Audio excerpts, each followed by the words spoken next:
you've gone from, you do what your dad first called secular music, but you go back into doing some gospel stuff.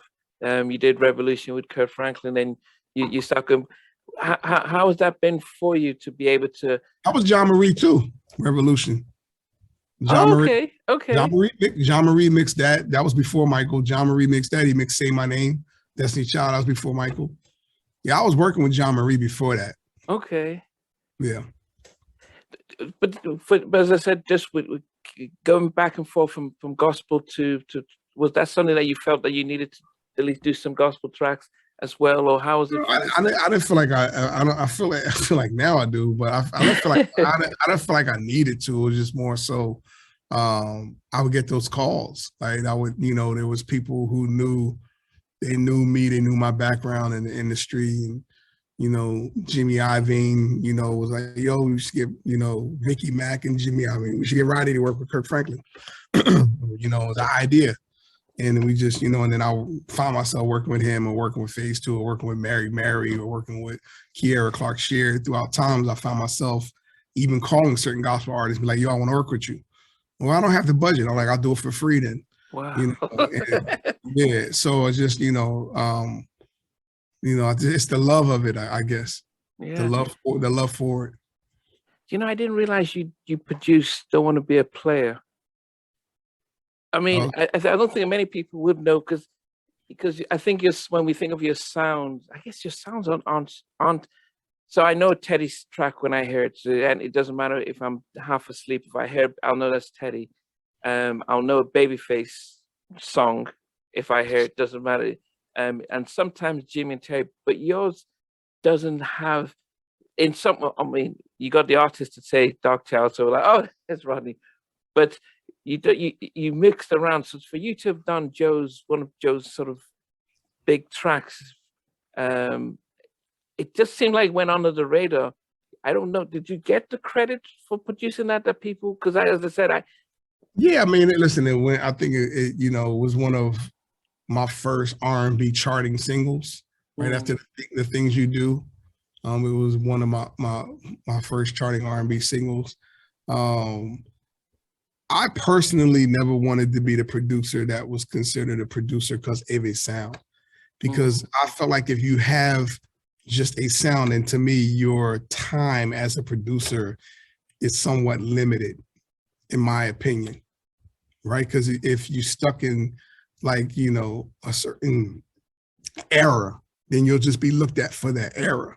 Yeah. So, 1990, you say Joe, right? I think I created that track in like 94. It might've came out when 96, but I want to say I wrote it and created like 94, 95, right?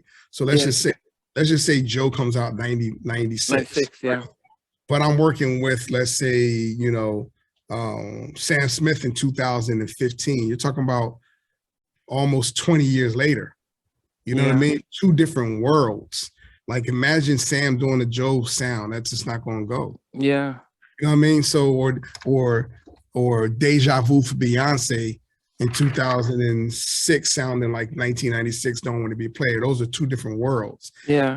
And I would do that purposely. Like everybody close to me knows, like I would go into like these deep moments where it's like, okay, I got to reinvent myself. Right. Because there was periods where it was like, okay, The Boy Is Mine, J-Lo, If You Have My Love, Whitney Houston Is Not Right, But It's Okay, Destiny Child, Say My Name, and He Wasn't Man Enough by Toni Braxton. All of those songs were in a similar sonic spectrum. Yeah. Right. And then it was like, okay, I can't do that no more. I can't do it no more. I got to go somewhere else. So then it was like, okay, I got to challenge myself to go somewhere else where people wanted me to stay there, by the way, right? The industry, the A&Rs, they want you to stay right there because that's radio. So whatever's working, they just want you to stay there. But me personally, for me, I was like, nah, I want to have longevity. I want to be someone who can do this for 30, 40 years and touch decades and decades of music. And if I stay in one particular side, it'll be over before it gets started. Yeah. I just knew that. And I knew that because I would study the greats before me, and I would see it like, now things are moving on and they're still doing the same thing. Yeah. That's now you can't do that. So my thing was to always challenge myself every 3 to 5 years. I want to challenge myself, see if I can do something different. And that's what Jamie Lewis, because they're still doing stuff for her. Totally. And you're thinking, they came out in the 80s with the SOS Band and Alexander O'Neill, but you won't know that they're still charting with stuff. So yeah, so that's that. The part that you had artists, Michael Jackson did it in Rock My World, Tony did it, Man Enough, Darkchild. What happens? Because I always remember when Bobby says, "Yo," in My Prerogative, "Yo, Ted, can we take it like this?" So how did you get them to say, "Okay, I want the trademark"? Did you hear this? Listen, Darkchild. That's Michael. Oh, that's Michael. Okay. Oh, did you hear this? That's Whitney. Okay. What? It's like trying to get them to do a radio drop. How did you sort of convince them? I believe, I stand by this. I believe I started the producer tag. You know how producers have the tags on all their songs now? So in like a lot of the hip hop songs, you got producers be like, you know, Murder Beats did, or what's the guy? What's the producer? Mike Will made it. Like you got all these producers that have, like, they call producer tags. Yeah. I believe I was the first one doing producer tags. Yeah, because no one else was. I mean, it was, you know. I was doing it when I was 17. Before I had Darkchild. I used to remix records, another Rodney Jerkins remix, y'all. He said I couldn't do it again, but I did. I used to say that. And that was my tag. I was saying on all my remixes.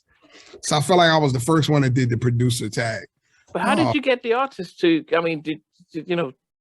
I got tired of doing it myself. And the thing about it was, that's one of the reasons. So when I was doing it on all the records, right? I was doing it on all the records.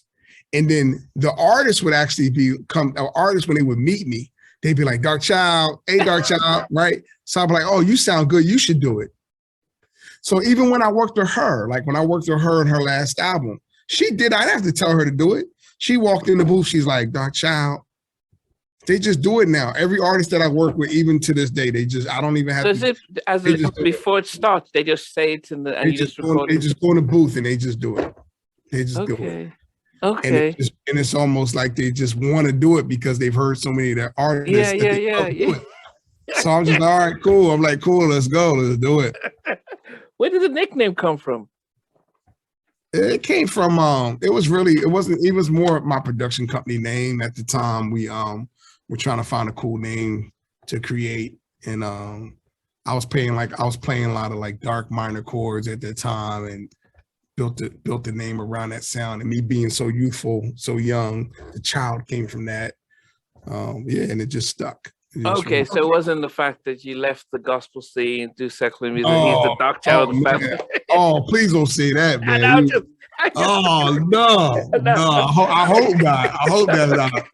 Man, can you imagine? That's the first. By the way, that's the first time I heard that. Okay. Oh, I've never heard that. That's an interesting change. I mean, I have to change my name to Light Child now.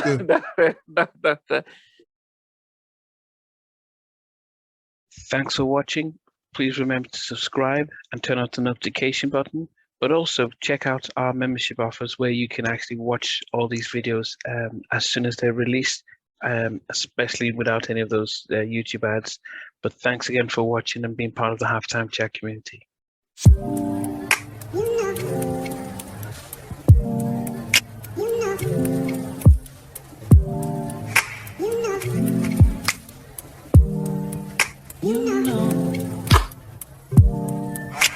I begin to